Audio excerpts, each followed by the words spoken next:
Halo teman-teman, kasus penipuan serta ingkar janji di dunia properti seakan tidak ada habisnya ya.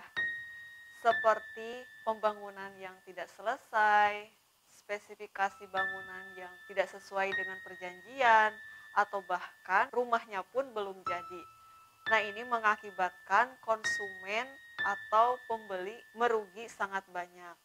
Kasus developer nakal ini sangat banyak kita temui khususnya di dunia properti ya teman-teman. Dan saat ini saya akan share ke teman-teman semua bagaimana sih cara menghadapi atau tips agar kita sebagai konsumen tidak bertemu dengan developer nakal. Tapi teman-teman, tidak semua developer ini nakal ya, karena ada beberapa oknum yang menyebabkan adanya developer nakal. Seperti apa sih ciri-ciri dari developer nakal? Simak terus videonya sampai habis. Jangan lupa untuk di-like bila teman-teman suka dengan videonya. Share ke teman-teman semua agar informasinya bisa sampai. Dan jangan lupa untuk subscribe biar videonya semakin berkembang.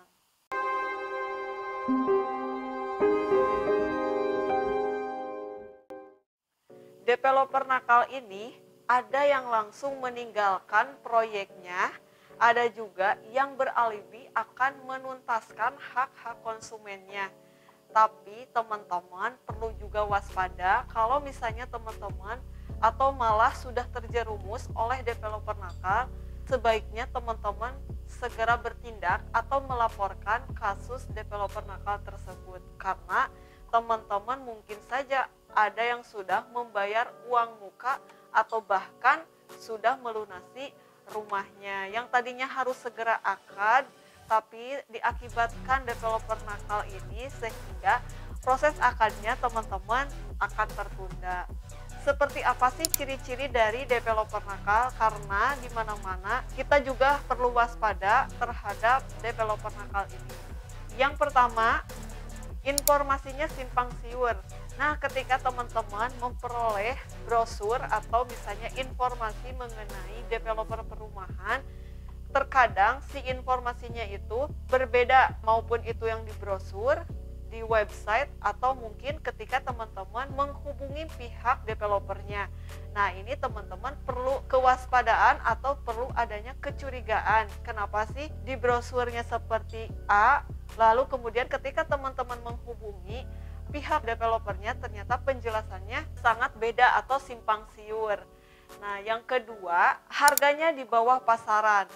Nah, karena harga ini kemungkinan besar developer ingin menjaring sebanyak-banyaknya calon konsumen untuk dilakukan tindakan penipuan sehingga developer tersebut menjual harga rumahnya ini di bawah harga pasaran. Misalnya nih, dia menawarkan unit di daerah Depok dengan misalnya membandrol harga 150 juta. Tapi di Depok ini harga pasaran rumah yang siap huni itu sekitar 250 juta. Nah, mungkin teman-teman yang belum paham mengenai dunia properti langsung saja tertarik dan melakukan transaksi via telepon atau misalnya via chat. Nah, ini perlu kita waspadai, kenapa sih harga rumah yang siap huni di bawah harga pasaran. Kalau misalnya di luar dari si pembeli menjual unitnya secara mendesak atau misalnya ada keperluan lainnya, kecuali teman-teman bertemu dengan pembeli yang memang teman-teman ketahui. Nah, seperti itu. Yang ketiga, perizinan serta kredibilitasnya meragukan.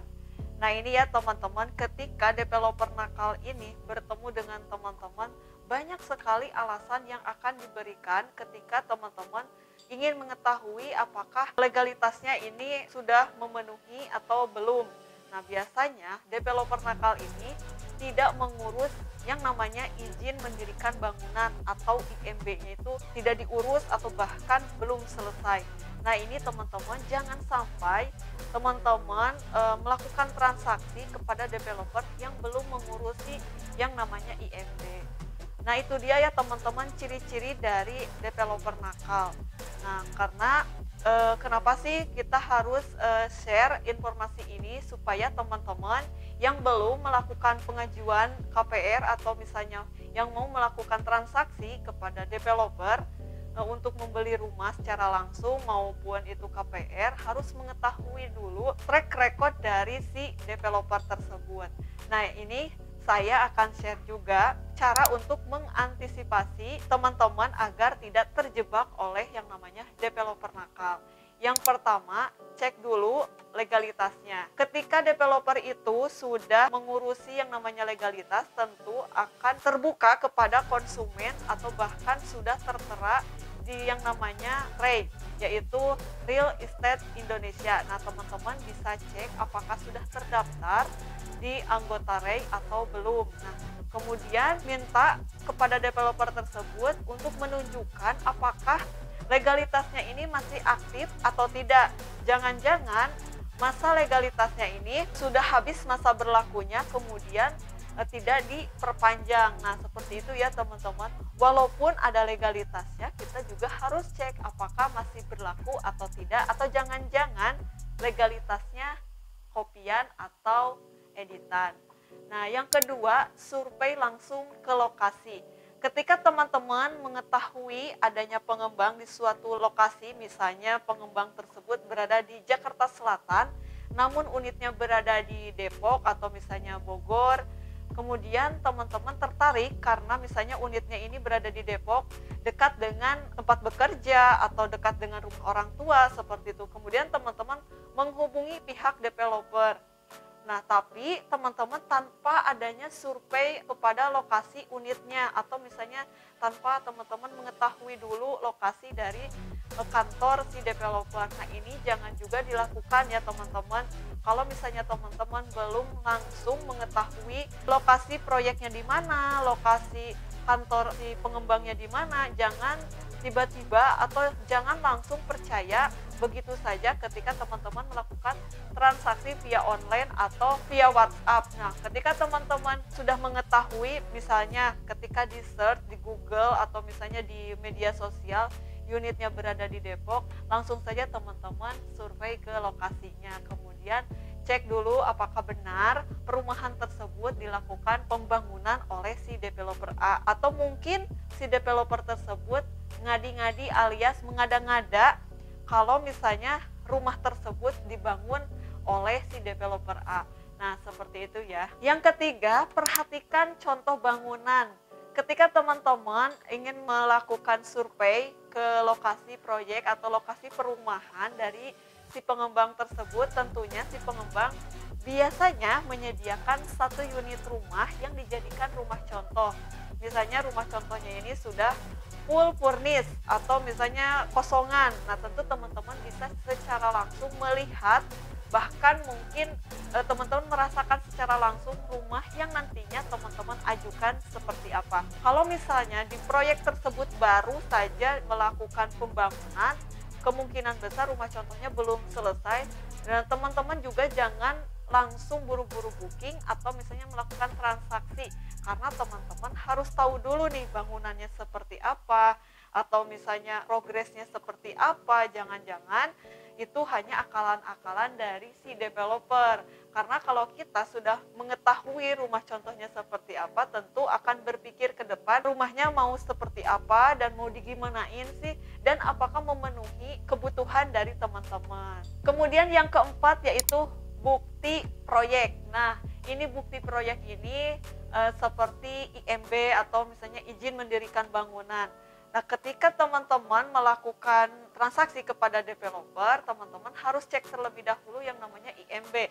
Apakah proyek tersebut sudah selesai mengurusi IMB-nya atau malah on proses atau bahkan belum diproses. Itu dia tips ketika teman-teman menghadapi developer supaya teman-teman tidak terjerumus terhadap developer nakal. Nah, sekali lagi ya teman-teman, masih banyak kok developer yang legalitasnya aman dan tentu saja pembangunannya atau track recordnya baik. Teman-teman tinggal search aja di aplikasi si pengembang juga bisa, atau misalnya teman-teman cek di REI juga bisa. Nah, seperti itu. Pesan saya buat teman-teman semua, berhati-hatilah ketika teman-teman akan melakukan pengajuan KPR maupun transaksi akad jual beli rumah. Karena yang namanya rumah ini nilainya cukup besar dan nantinya akan dijadikan masa depan atau mungkin investasi untuk teman-teman semua. Makanya sebelum melakukan transaksi harus lebih matang lagi mengenai legalitasnya atau surat menyuratnya. Jangan sekali-kali teriming-imingi oleh rayuan dari marketing atau developer yang abal-abal. Nah, sekian videonya, semoga bermanfaat. Jangan lupa saksikan terus videonya Novi Sulastri Channel dan dukung terus YouTube Novi Sulastri Channel. Terima kasih.